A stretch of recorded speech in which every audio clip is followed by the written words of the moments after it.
Hi, I'm Christopher Wink. I'm the editorial director and co-founder of Technically Media. We're the company that publishes Technically, a network of local tech news sites in the Mid-Atlantic, and Generosity.org, a social impact site focused on Philadelphia. Now that we're entering 2017, our 25-person team has been looking back at the year of 2016 and looking forward at what will come this year, and been trying to understand what lessons we've learned and can teach others. So one thing that we know since being founded in 2009 is that we see ourselves as something like a jobs discovery engine for local communities. Beginning first here in the Mid-Atlantic where we publish, but wanting to do a lot more of impacting how local economies develop. And so what we've learned this year and over time is a real conflict that's continuing to grow in these communities. We know there's a huge surging impact of jobs needs for the highest level talent at our most successful and thriving corners, alongside real challenges in communities that are at risk and underserved. And when we look at the future of local economies and how they were addressed in 2016 and when we approached in 2017, that's the heart of it. And we can look across all of our communities and see it. I think about Baltimore. It's a city that's beleaguered by as much limited opportunity for some as any. And I think about how it's also home to places like City Garage, this now full complex of makers and tech startups that's backed by the development arm of Under Armour, the publicly traded apparel company that wants badly to be a leader in wearable technology and other innovative e-commerce and similar practices. That Under Armour's not so long from places like the University of Maryland Biopark and Johns Hopkins, major research universities that are trying to understand what their role is as they grow into communities of color and other underserved neighborhoods. One approach that Baltimore has taken is Innovation Village, a stakeholder group of efforts like Coppin State University and MICA and Art School, and lots of community grassroots efforts. We need to find ways that people can impact. But it's happening in D.C. too. D.C. is a government town that has tried to understand its own place in evolving its local economy, and their advocates are talking about inclusive innovation. It's a phrase we've only heard in places like Miami and Pittsburgh, but others wide-ranging like it. And if you're going to get there, a slew of nonprofits and mission groups are going to have to be involved. And so we've seen them blossom up in all of our communities, particularly in 2016. They're focused on youth and women and immigrant and other underrepresented groups, and trying to get them into technology skills and entrepreneurship backgrounds and just other approaches to getting involved in what is succeeding in local economies. We've seen it develop at a national level and local programs like DC's Hear Me Code. I, for one, joined the board of Philadelphia-based youth engineering boot camp nonprofit Coded by Kids, which has taught hundreds of kids basic programming skills. In Baltimore, Code in the Schools is doing similar work. At the earliest stages, we also see Brooklyn's Red Hook initiative trying to pair and pilot at-risk youth engagement programs. It happens for adults too. Zip code Wilmington in Delaware is doing boot camps that have focused on underserved and at-risk communities, people who aren't excelling in what their job opportunities can be, and trying to pair them with places that need them.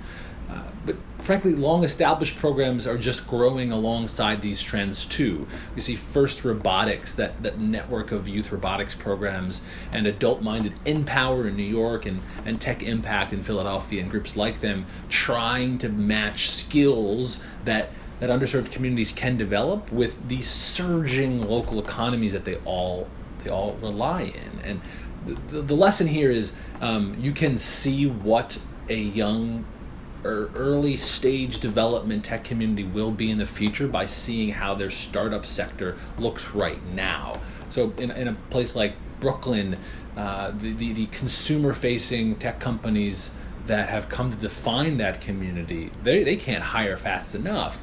When we look at them like Kickstarter, Etsy, MakerBot, and Livestream, in 2016, they all had their stumbles alongside the maturity, but they still say they can't hire fast enough, and they don't have all of the kinds of people that they want to do, which has to be more inclusive than the engineering pipelines of the past have been. And those giants don't even represent the couple dozen venture deals that amounted to $67 million in venture capital raised in the last 6 months in Brooklyn alone. We're tracking a whole new generation of companies growing up, and we want to understand how residents can benefit from that. And frankly, you see that in all of the communities we report on, and growing tech and entrepreneurship communities nationwide. In Baltimore, their ed tech community continues to blossom. There was an acquisition of a company like Words and Numbers, which represents a real trend we've seen. Their gaming community got another big public boost by the acquisition of Big Huge Games, a video game company we've been covering for years, being acquired by a South Korean firm. But also Maryland and Northern Virginia's relationship to cybersecurity continued to gain attention in 2016. Force 3, a small Maryland firm that was acquired, Tenable, a surging cybersecurity firm with several hundred employees, did some acquisitions of its own. And not so long ago, they were talking about talent acquisition in new and interesting ways because they need to correct, widen, and build up their talent pipeline. In Philadelphia, you can see the same thing. What will its future economy look like? Well, there have been 3 software bets over the last few years, and we watched them play out in 2016, and we'll continue to see the ramifications in 2017. For example, among the most cheerleaded was visual analytics firm Curalate. They raised almost $27 million in 2016. We saw IP hopeful marketing ad tech firm Monetate just announced a long-rumored HQ relocation to New York to try to talk about its own staffing, though they downsized in 2016 too. How about software firm RJ Metrics, focused on business analytics? They were acquired in 2016 after their own Salesforce right-sizing. In all of those cases, it was a question of figuring out what the business community of the future will look like, and staff alignment having to be a part of it. It's happening everywhere. Another big trend, though, is that mix of entrepreneurial zeal and tech solutioning getting deeply involved in corporate America, too. In 2016, we at Technically piloted a program called the Tomorrow Tour with Comcast, NBC, Universal. It was a 6-city event and reporting series with that giant media company that is trying to balance customer service complaints with thrill about building products for millions of users and seeing themselves very much as a digital media and technology company. We worked with Comcast, NBC Universal to throw events in Chicago, Denver, Detroit, Atlanta, Miami, and Philadelphia to bring together entrepreneurs who themselves are building media and related software companies to talk about how they build companies outside of Silicon Valley. And in all the cases, talent and how their success can benefit more of their local residents became a major topic. Another example, we piloted a coding competition called Open Bracket with Zip Code Wilmington, the coding program in Delaware, and an array of local stakeholders, including venture capitalist Ben DuPont. After an online coding competition of more than 5,000 participants, we helped bring 100 software programmers to Wilmington in the event we produced for partners like JP Morgan Chase, Capital One, Barclaycard, Chatham Financial, and Christiana Care Health System. All of them see themselves increasingly as technology companies. Their businesses must thrive on the back of software work, and they need the kind of knowledge workers that are in high demand. And simultaneously, the communities we report on are trying to talk about a lack of skills development for those in their communities who most need it. There's a natural disconnect and a driving factor of how local economies will survive, thrive, or die. But you can't underestimate the simple brilliance of unencumbered brains. When technologists are in successful situations and get the opportunity to experiment, they can do great work, whether it be a hackathon like Open Bracket, that coding competition we were a part of, or in simple side projects. We track them at Technically all day long. What interesting approaches can they take to understanding the world in a new way? In DC, we've seen so many technologist side projects. In 2016, we just took a reader voting to try to understand what was everyone's favorite. And the winner was an analysis of open data to better understand what was the safest day to go to a rowdy public sporting event. It happens in lots of different ways. In suburban Pennsylvania, an Oracle developer is behind a buzzy fashion e-commerce brand called Philadelphia Printworks. We are constantly thinking about how Technologists can approach solutions in different ways and learn lessons, whether it's part of their day job or not. What we know from 2016 is what we know we'll continue to see, and that's people who want to fit these two worlds together.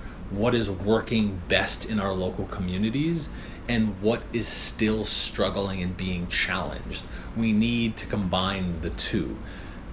There are communities that are thriving. There are unsettling challenges. We at Technically Media want to use convening and news to be a part of that. And it's one reason that generosity.org is an important second brand for us, covering how local economies are including more people alongside what is thriving. And we frankly hope to do that and supplement with our editorial work with business lines that do the same thing. Our community events connect, our corporate focused studio work teach, our client-minded creative work highlights, and our talent platform is meant to be a jobs engine to connect our audience with partners and hopefully open the door wider. In our reporting, in our events, and in those services, we're serving our community and being a part of it too. We need more connections that have a mind toward impact. Thanks for supporting us, following our growth, working with us now and in the future. Happy New Year, and keep watching.